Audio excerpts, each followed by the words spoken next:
నక్సల్స్ నరమేధానికి సంబంధించినటువంటి దానిపై ఉస్మానియా యూనివర్సిటీ సంబంధించినటువంటి ఏబీవీ పూర్తిగా ఇక్కడ డిబేట్ అయితే స్టార్ట్ చేయడం జరిగింది. సార్ ఎలా చూడొచ్చు, ఏంటి అసలు ఆర్ఎస్ఎస్ వాళ్ళు మతోన్మాదులని మావోయిస్టులు అంటూ ఉంటారు, లేకపోతే ఏబీవీ వాళ్ళే మా మీద దాడులు చేశారని గతంలో 80s 90s వాళ్ళే రెచ్చగొట్టారని చెప్పేసి ఒక మాట్లాడతారు. మీరేమో నక్సలైట్లే ఈ విధంగా చాలామంది షాహిద్లను చేశారు, చాలామంది చంపారని పెద్ద ప్రశ్నని లేవనెత్తారు. ఏబీవీ కూడా ప్రతిసారి అదే మాట్లాడతారు. అసలు ఏంటి సార్ ఈ అర్బన్ నక్సల్స్ అంటే ఏంటి, గతంలో ఇలా ఉండి ఇప్పుడు ఎలా ఉంది సార్?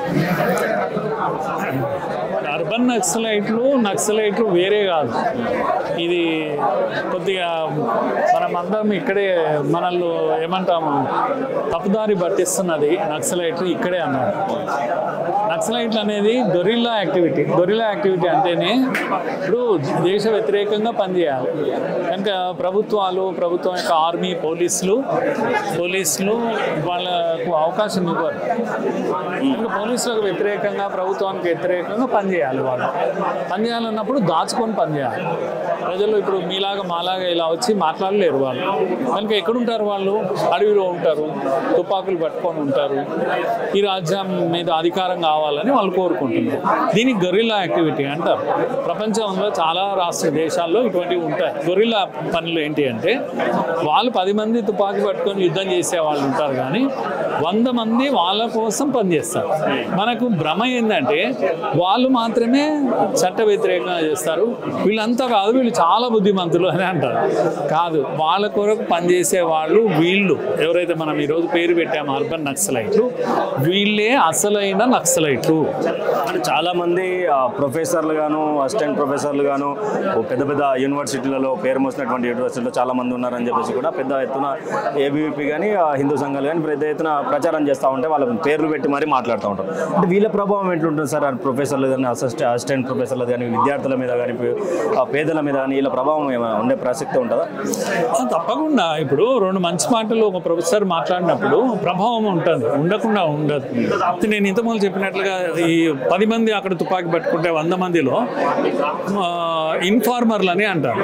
వాళ్ళు వచ్చి సమాచారం ఇస్తూ ఉంటారు. అట్లాగే వాళ్ళకి ఫుడ్ పంపించే వాళ్ళు ఉంటారు, వాళ్ళకి మందులు పంపించే వాళ్ళు ఉంటారు, రకరకాల సేవలు చేసే వాళ్ళు ఉంటారు, వాళ్ళ కోసం సేవలు చేసే వాళ్ళు ఉంటారు. కానీ అందరికైనా ప్రమాదం ఎవరంటే ఇగో సొసైటీలో కొద్దిగా పేరు ప్రతిష్టలు ఉండి ఒక యూనివర్సిటీలో ప్రొఫెసర్గా, ఒక డాక్టర్గా, ఒక జర్నలిస్ట్గా. ఇప్పుడు మీరు జర్నలిస్ట్ అండి, మిమ్మల్ని చట్టము చాలాసార్లు ఏం చేయలేదు, ఎందుకంటే స్వేచ్ఛ, మీకు శృతిమించిన స్వేచ్ఛ, నేను కమ్యూనికేట్ చేస్తున్నాను, నాదేం తప్పు అని అంటాం. కనుక వాడి సిద్ధాంతాన్ని మీరు మోసుకెళ్తారు కదా, ఇది ఎంత ప్రమాదం అని అంటున్నా. ఈ దేశం పైన, ఈ రాజ్యం పైన యుద్ధం చేసే వాడి యొక్క సిద్ధాంతాన్ని, వాడు చాలా గొప్పోడు, వాడు త్యాగాలు చేస్తున్నాడు, ప్రాణత్యాగం చేస్తున్నాడు, త్యాగాలు చేసే వాళ్ళంతా గొప్పోళ్ళు అని అంటున్నారు. కానీ వాడి త్యాగం కానీ, వాడి యొక్క తుపాకీ కానీ ఇవన్నీ కూడా ఈ రాజ్యం మీద యుద్ధం చేయడానికి.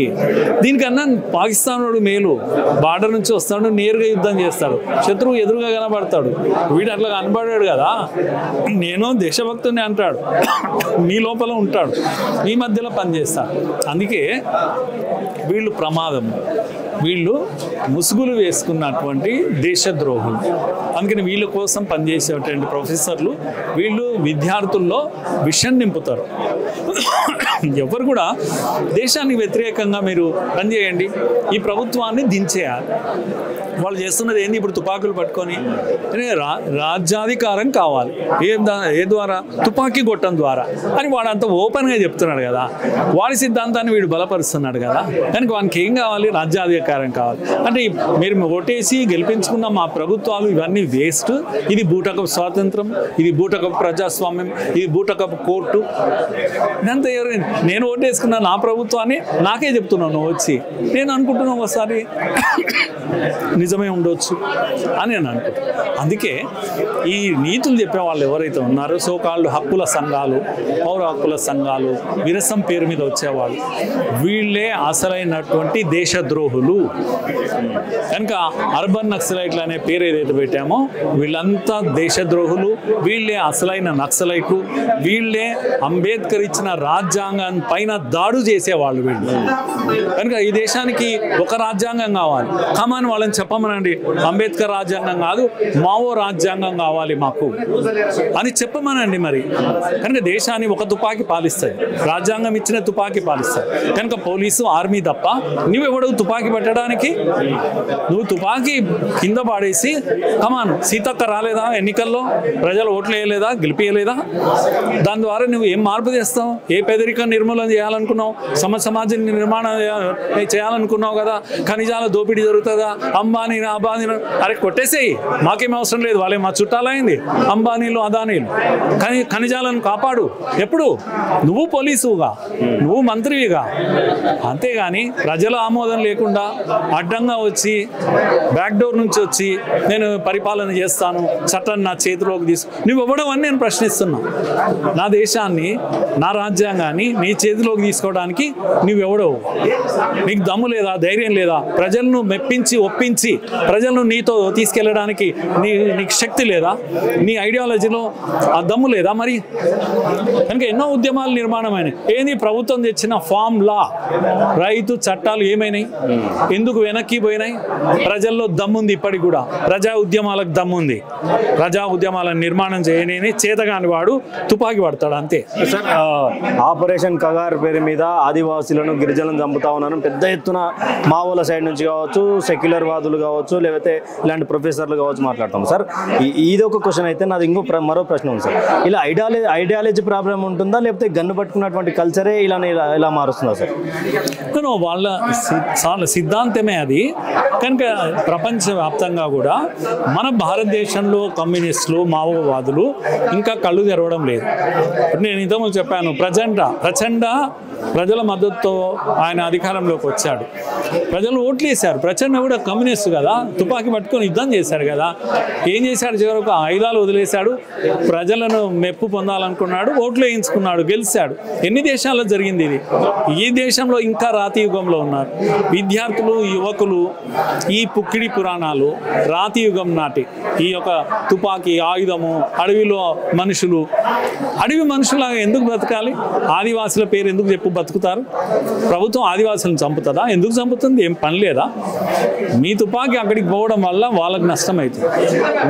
మీ యొక్క షెల్టర్ కొరకు వాళ్ళని అడ్డం పెట్టుకున్నారు, షీల్డ్గా వాడుకుంటున్నారు, అమాయకుల ప్రాణాలు పోతున్నాయి. కనుక ఈ దుర్మార్గం ఆపేయండి. మీ ఫాల్స్ నరేటివ్ ఇప్పుడు ఎవ్వరు వినే స్థితిలో లేరు. ఆదివాసీల దగ్గరికి అభివృద్ధి పరిగెత్తుకుంటూ వెళ్తుంది, రోడ్లు వెళ్తున్నాయి, రైళ్లు పరిగెత్తుతున్నాయి, అక్కడ హాస్పిటల్లు వస్తున్నాయి, స్కూల్స్ వస్తున్నాయి, కాలేజీ వస్తున్నాయి. మీరెవరు అడ్డుకోవడానికి? అభివృద్ధి నిరోధకులు మీరు. కనుక ఆదివాసీల యొక్క ప్రాణం తీస్తున్నది మీరు, వాళ్ళు కాదు. ఈరోజు నేను అడుగుతున్న గుత్తుకోయలు, 1,00,000 మంది గుత్తుకోయలు తెలంగాణ బార్డర్లో వచ్చి బిక్కున బతుకుతున్నారు. వాళ్ళ అడవులను వదిలేసి ఇక్కడ బతుకుతున్నారు. మీరు కాదా కారణం? కనుక మీ సాల్వజుడు మీద మీరు చేసిన దాడులు కాదా కారణం? ఎన్ని రోజులు ఈ స్టోరీస్ చెప్తారు? ఇంకా మీరు ఆదివాసులను కాపాడుతున్నారా? గుత్తి కోయల మీద దాడులు చేసింది ఎవరు?